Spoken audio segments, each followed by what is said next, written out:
What's up, Jack? Oh, hey, yeah. This is Jeremy, founder of QuickMail.io. And this is Jack from salesbread.com. Welcome to another water cooler episode. Jeremy and I are hanging out in the break room of the cold email universe. What's up, Jeremy? Not much. How is it going for you?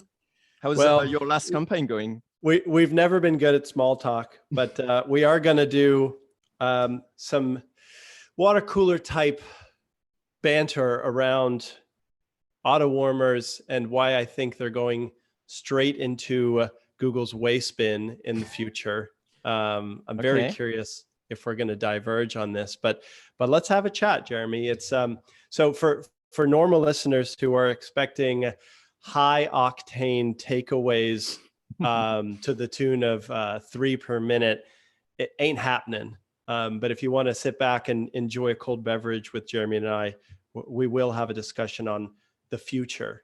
Yeah, grab some popcorn. I think we're onto something cool. I think we got very interesting ideas, and we're going to explore and hopefully open the mind a little bit, or not, or nudge the marketplace a certain direction. Yeah. I think that's kind of the cool thing is like you're listening, you're on the forefront of stuff as we see trends happen. You know, we were I say bitching on here. We were bitching about cold email personalization before it was a thing. And so I kind of think that conversation is due for auto warmers because they're great. And I tell people every day to use them. Shout out to the auto warmer you built at QuickMail. I'm glad it's free. That's very nice. And that's hard to say no to, but it's kind of like a get it while you can thing. I'm seeing the past, Jeremy. No, you're starting and we didn't even hear from our sponsors. Who are our sponsors for this episode? This is a water cooler. You drink? I'm not working right now. Yeah. Oh, hold on, show me what you're... So sponsored by 365 Whole Foods Ginger nice. Sparkling soda. And for me, it's Bon Moment. It's good. It's a flan. All right. How about this? If you're looking for a lead today, go to salesbread.com. All right. I'm done. You're looking for the best cold email software that saves you time and get better deliverability, go for QuickMail.io. I'm done. Yeah. Okay. So we're done. Jeremy, am I wrong? Is the future of auto warmers looking bleak? I don't know. I would say before we talk about the future, maybe a few words about the history, right? Ooh. Okay. For a start. Back in a long time ago, in a land far, far away. With a stick and a stone. Okay, maybe we start a bit further. No, a few years ago. So one of my competitors, actually, I think it's a lame worm or lame list, LAME something, I think, or something along those lines. Kudos to them, of course. They created something called the lame worm. Sure. Written the same way. I'll Google it. Yeah. Anyway, we should actually get the keyword lame list. Anyway, I know. It's water cooler. Who cares? Get serious. Yeah, let's get serious. Anyway, they came up with this thing, which was a pretty good idea. And I had my doubts at the time. Like I heard about it. I had my doubts at the time, pretty simply because everything was automated through APIs. And I was like, come on, it's like Google will, see it in a heartbeat and then will just, block their API key and they will be screwed, right? But then, 6 months later or a year later, I can't recall exactly, then one of my agencies say like, hey, you should check it out. It actually does work. We've been using that for one of the tools and so on. I was like, okay, well, let me investigate. And it turns out that it did work. And for the reason we explained in the Auto Warmer episode, like 3 episodes before, it turns out that Google can't really tell because a lot more legit emails are now sent through the API, like through CRM and stuff like that. It's not all that is sent through Gmail. So at that point, I decided like, okay, that makes sense. Let's build one. And we didn't want to like, unless that competitor, we didn't actually want people to think like, should I pay for that or not? Because at the end of the day, if you're having good deliverability, you have better chance of, having good cold email campaign that works, and therefore you stick longer with QuickMail. So we didn't want you to have to think like, should I pay for it or not? So we just included it for free. Since then, like there's a ton of people that actually come into AutoWarmer stuff, and everyone's benefit from it. So, and that's kind of like the past, right? Like now we are up into where we are today. Exactly. Right. And today, actually last week, late last week, so not so long ago, I had one of my clients that told me about another, actually, a lot of them are mushroom, like plenty are like popping up like day in there, like, it's like a new gold rush kind of thing. Like I hear like every day it's a new inbox warmer tool, whatever, with combine those two words and then warm up and unbox, and then you've got like plenty of things. The marketplace is responding, right? Yeah, pretty much. Yeah. And then I would say it's okay. So that was like the past. We have one guy starting up, a few early adopters like QuickMail, jumping on the bandwagon, whatever.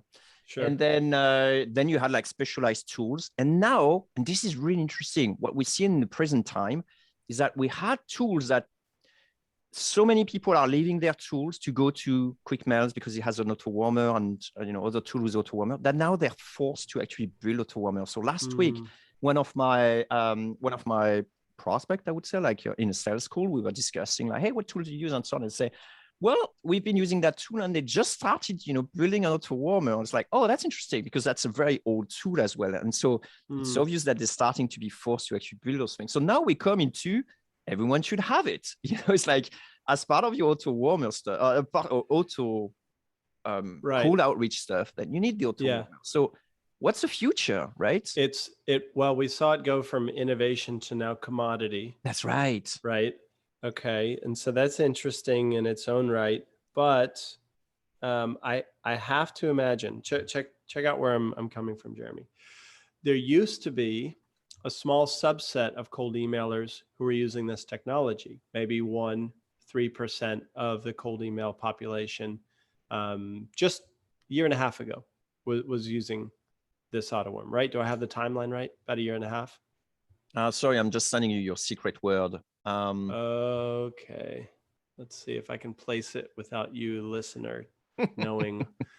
Oh my God. I don't even know what word you actually gave me. I spelled it wrong. Oh, did I? I spelled it. No, I spelled mine wrong. Oh, you did? Right. To clue you guys in, we're going to be saying, well, we have to say a word that I've sent to Jeremy, Jeremy sent to me. So if I sound like a raving lunatic, it's not because I'm off my meds. It's just because Jeremy sent me something I have to say. If I do it right, you don't notice it. But we've actually been doing this for 100 episodes, but that's moving us a little bit off topic. This is what I was getting to, Jeremy, is a year and a half ago, only 1% of cold emailers were using this thing. So you didn't even know about it, honestly. Yeah. Okay. No one knew about it.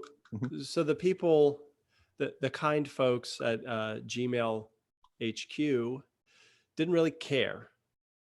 They didn't care what it meant for an API to get a reply from an API, because it was such a blip on the radar, maybe not even a blip on the radar, that it could have slipped past for a couple months. Fast forward to now and a little bit in the future, it's starting to be a thing, and therefore it's starting to get added to their Kanban board for dev projects in the future. I believe so. Okay, now we got to address this thing. It's a fad, just like backlink pyramids were. And so now they bake it into their TensorFlow spam filter thing. And suddenly, and here's what I think will happen, suddenly the benefit of getting a reply from an API doesn't go to negative. It's not going to hurt us. It just goes a lot closer to zero of an engagement factor. Google will be like, oh, machine did that. Could mean anything. Yeah. So what's the future of AutoWarmer? Like right now, if you look at it, the market forces it, right? So now pretty much all tools have it. I don't know if all tools have it, but a lot of those tools that I know of are having it. And I even hear like tools that didn't have it like a couple of months ago starting to even implement it. So of course, we are probably very well placed in terms of the number of inboxes because we've got tons of them now on it. And so the one who starts, they really start with just a few at the moment. But the point is that at some point, Google won't be able to sort of like penalize the people actually doing it, because now everyone's doing it, which is a good thing too. And I agree. For us, I agree. right? But I don't think they're going to penalize people. I just think they'll stop rewarding that behavior. Well, let's put it this way. They put TensorFlow a few years back in order to cut machine down learning. That's right. We should applied to spam filters. And they did that so people stop spamming in terms of volume. Did that work? Hell yeah, it did. Like I mentioned in past episodes, what was the conversation really shifted.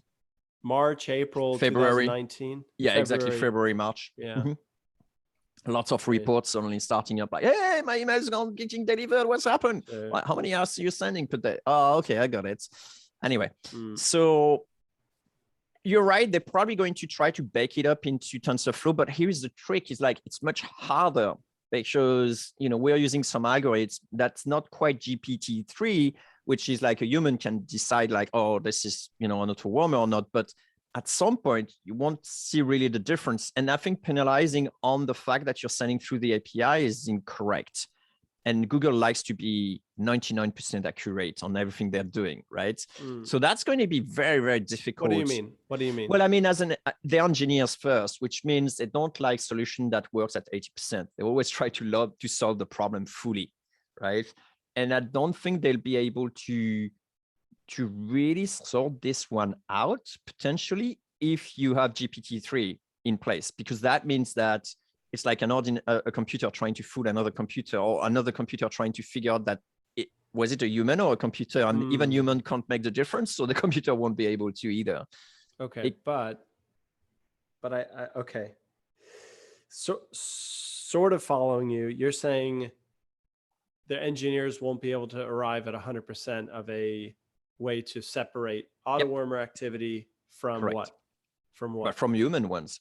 No. So they can do that because they know if it's sent through an API or not. They can't. No, because you can send through API as a normal human being. If you use a CRM to send your emails, then you're using the API, right? There are so many tools now that use the API that are totally legit, as in I'm crafting it manually and sending it, that they can't make this distinction anymore, right? Okay. It becomes almost impossible to make the difference.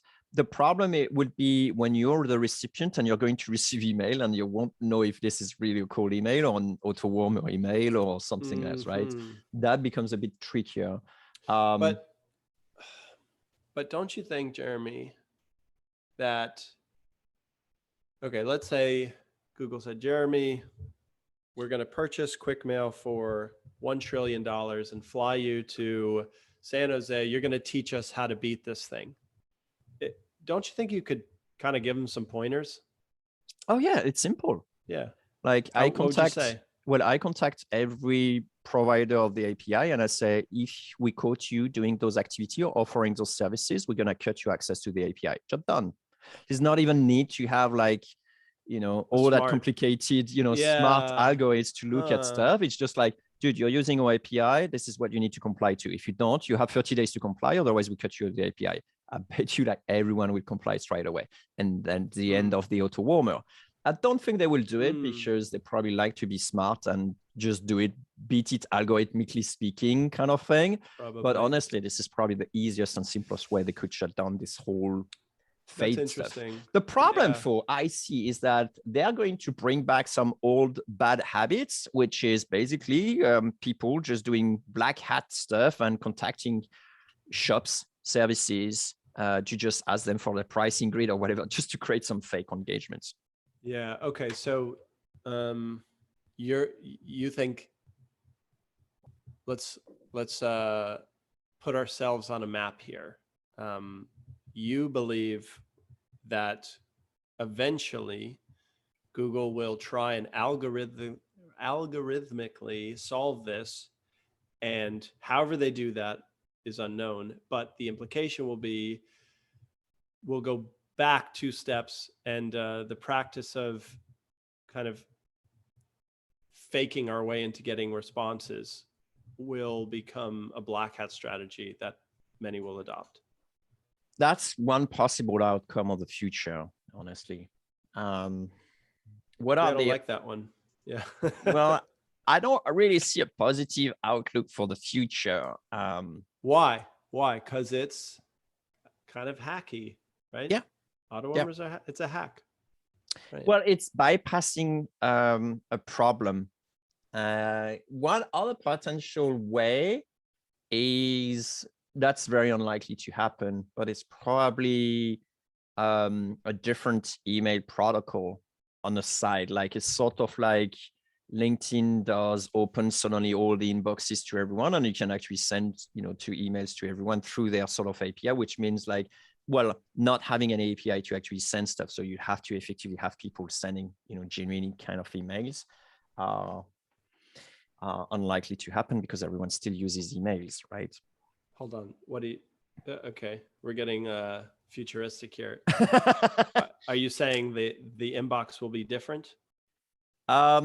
Yeah, like the conversation will be shifted from emails to a different medium, right? Yeah, but who cares? That medium will have the same problem. Not necessarily, because one of the problem of the email is it's sort of like open in a sense. Like everyone can actually send emails to it. Yeah. Exactly, it's a protocol. Yeah. And Gmail, one of the things they did quite openly, they actually went for the API for building a better communication layer for email. So they actually did replace email with the API. Now it's not email, it's the API, right? They still sort of like have both, like you can still send a normal email from outside of the Gmail world, but within their world, it's all through the API stuff, which kind of makes sense. They built like a better email system, but they still interpolate with the normal email system for outside providers. Again, I just have to imagine that it's so easy. Okay, at the moment, Jeremy, correct me if I'm wrong, but if an API replies to my message, however it was sent, I'm getting some engagement points. And engagement points are good for deliverability. Yep. Right. How easy would it be if Google says, all right, look, send with your CRM, send with an API. We don't really care. But if your engagement comes from another API, that's worth 1/10 of the points when it comes from actual thumbs. You're right. Or fingers. They could sort of like tweak their way of engaging, and then they will have some false positive for people who actually do, use an API for replying and stuff like that. That is one way. That quick fix? Yeah. What? Quick fix. And I gave you the solution for the quick fix. It's simply, issuing their API ID just based on break some kneecaps, right? Or changing their conditions, conditions and terms and conditions, and then off you go. Right. Okay, fair. But what's going to happen if that rule is passed, right, Jeremy? What? If Google says, hey, we're going to start enforcing this auto warmer nonsense, they enact grand law pinky kamikaze, which completely will destroy or revoke access to the API if you follow. What's going to happen is what is it? Grand Turk, Amazon Turk. What am I thinking of? Yeah. So it's like human AWS actually. Turk. Exactly. Yeah. There'll be some affordable, let's say, email folks for hire that you can message and they will manually do it the old-fashioned way. Like link farming, on Facebook, and they just can't get rid of it. Right? So I think you're right. It could be basically, I'm seeing the future are basically some sort of grand ban one way or another, whether it's through their technology or whether it's through their API. And then you will still have some shady business, like getting likes on YouTube, getting likes on Facebook, getting likes on Instagram, getting followers, whatever, those sort of thing will still happen. And then for the rest of us, well, we'll still need to up our game. I think one of the things that is likely to happen is, especially for business to business type of communication and messages, they may build up from more fault tolerance or less engagements limits. If they want to play nicely, like Google may actually say, okay, we remove, and we keep on talking about Google, but it's the same problem with Microsoft, although they always lag behind. So you could still potentially keep warming up your Microsoft inbox, right? But for Google, you may effectively come up to a point where instead of being sort of like flagged as spammer when you get that level of engagement, they may lower the threshold a little bit. And so therefore, that will compensate for the fact that, people doing legit emails, but not getting that much engagement, and in the B2B space may actually getting more, tolerance, in that sense, instead of throwing you, dynamites in your face and, and then annihilating your inbox and stuff like that. You could just, do that. I think either way you look at it, it's reminding me of a Janis Joplin quote. She said, "Honey, get it while you can." Was that? And get it while you can. Use the auto warmer while it works. Of course. Like if you're not on it, get on it. And I think the market knows it. Like it's obvious, the fact that everyone is building an auto warmer because they have to, not even because they want to. It's not on their roadmap, but then suddenly appears. It's a clear sign that the market wants it. And so, as a business owner, I have to provide what the market wants, right? And that makes sense. Yeah. So the final wrap up, I guess, for my end is there is one alternate scenario we haven't approached yet. And it could be that a year and a half from now, this kind of engagement is a moot point. It could be that there is a new grading system for engagement that doesn't really care about certain replies. Excuse me, like you mentioned, Jeremy, it could be more on the penalty side of things where, all right, it's okay if folks ignore your message, but if Gmail accounts who have been with Gmail for 10 years and have only recorded 2 spam complaints in their whole history, mark you as a spammer, that is worth 1,000 points. Where if I report 10 spams a day, that is worth 10 points. Do you see what I'm saying? Like it could just be let legit human users grade us, and we will apply a scale to how frequently they press spam. I'm thinking it's something similar or slightly different, is that, Google goes more and more into privacy, whether we like it or not, whether they are, monopolistic or not, they go more and more into privacy and knowing that in your individuals, it could be that you need to be verified. Like it's like a Twitter stuff, like, you get that logo, like you're verified kind of thing. They could do the same thing for inboxes. Right. And therefore, from the time that you're verified, it's like it's sort of like premium emails. And so you could sort of like lift some restriction when you're on premium email. Until you're actually, verified, you can't really do certain actions, or you're not allowed to do certain actions. LinkedIn, once you verify, that too. And I think they are big enough to be able to enforce a system like that, at Gmail level. So like every new sort of light version without verification, and then a premium where it says, send me your passport photo. We're going to exactly. And when you got that, I mean, they do it some sort of also similar for, YouTube. You can't upload more than 30 minutes until you sort of verify your email, your phone number. So it could be that you have to link your phone number to your email in order to be able to start sending emails, or if you get too many spam complaint, then your email get blocked until you actually unlock it with your sort of like phone number or some stuff like that. That makes it more, that makes their network more resilient toward like new accounts being created and spamming. So I think we see that already to some extent. Like Google actually limit the number of emails that you can create now with a phone number. So there are a lot of things like that that sort of like start to pop up. So Unfortunately, I'm seeing more restriction, more oversight, more, less privacy, more of those things actually as a mean of fighting for, potential spammers, which, Quality control. yeah, pretty much. So, but hey, we'll see that in a few years, right? That'll be interesting to see. You think it's a few years? 2 or 3?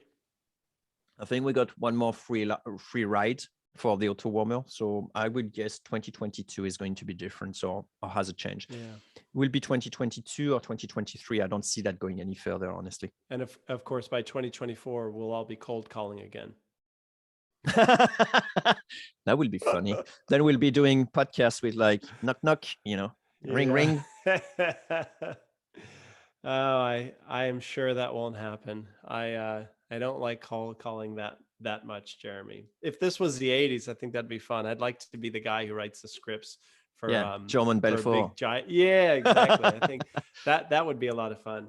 Well, speaking of which, I got some pink sheet. Do you want to invest in, Jack? Yeah, right. Oh man.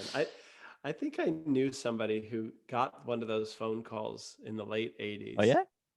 Yeah. And, I'm calling from Stratford, whatever. I think they bought too. I think they bought, Nice. all I want to do, Jeremy, while I got you here, just get your permission to send you a couple of things that are going to completely change your mind about.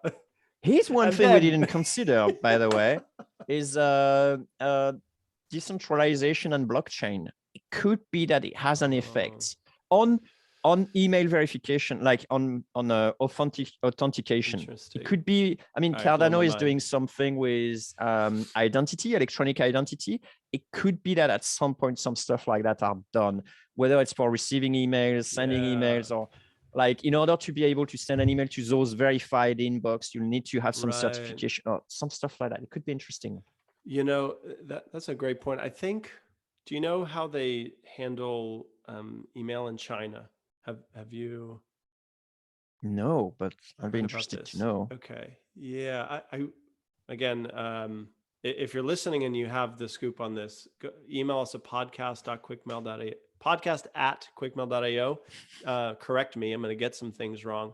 But obviously, Google is not allowed. They use a totally different system. Well, I heard they're like Operation Dragon or something like that, where they actually still want to go back in, and they're trying to satisfy the regime that actually, even for human rights are creating some concerns, and then it's like the don't be evil has been dropped a long time ago kind of thing. Right. Anyway, well, let's find out. So this is water cooler. I'm allowed to just gossip a little bit, but from my understanding, Jeremy, they do have a social system that's linked to your identity, right? And if you're rude, I think if you can't take the train or some stuff like that. I know it's crazy. You can ding if enough people report a citizen, it will get linked back to their card that's linked to their public linkage. Yeah. And so a person has a digital identity. That's right. And it's used for banking, transit, getting into certain buildings. Very hard to create a fake account and set up an auto warmer in that kind of world.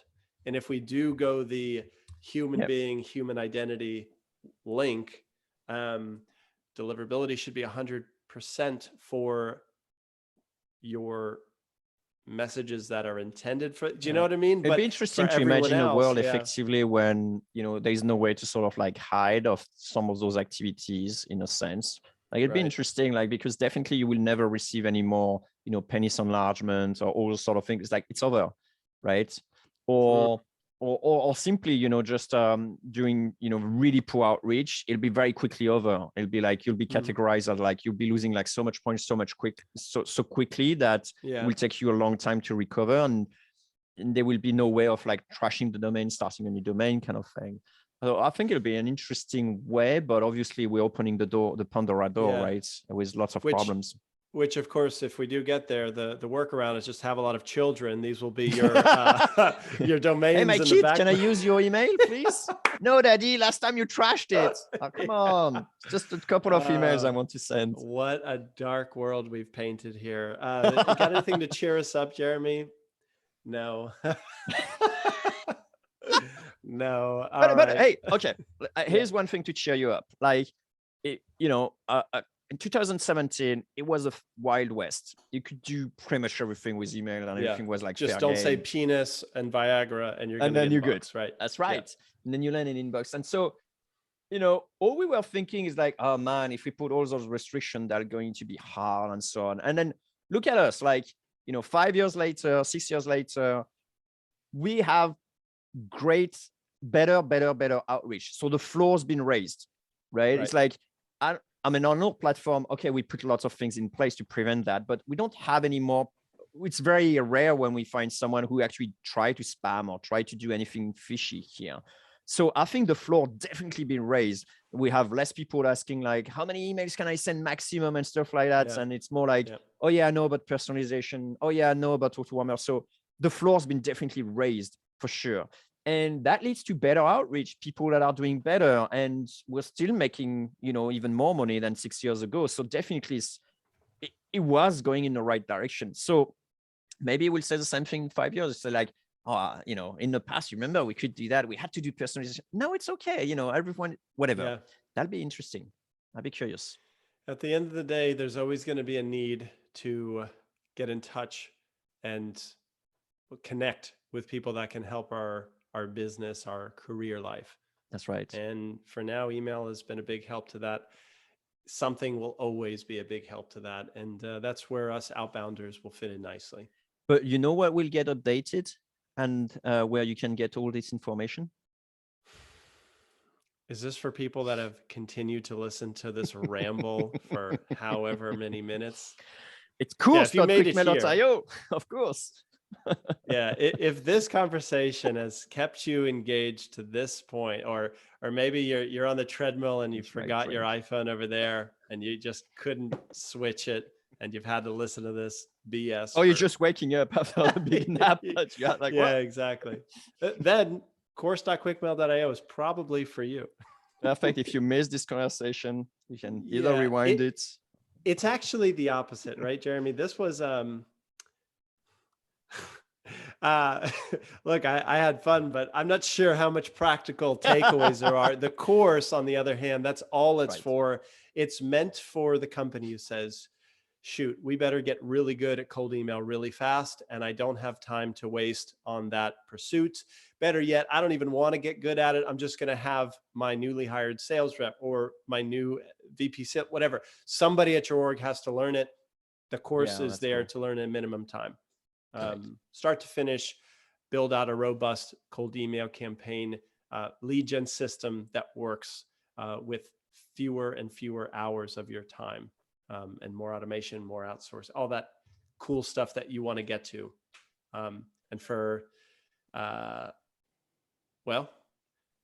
now, just go to course.quickmail.io, give it a test drive, take us up on our challenge. If it doesn't blow your flipping mind, you may just ask for a little refund. And you don't know this, Jeremy, rambling. I know this is a cool. I'd like to see our refund rate go up.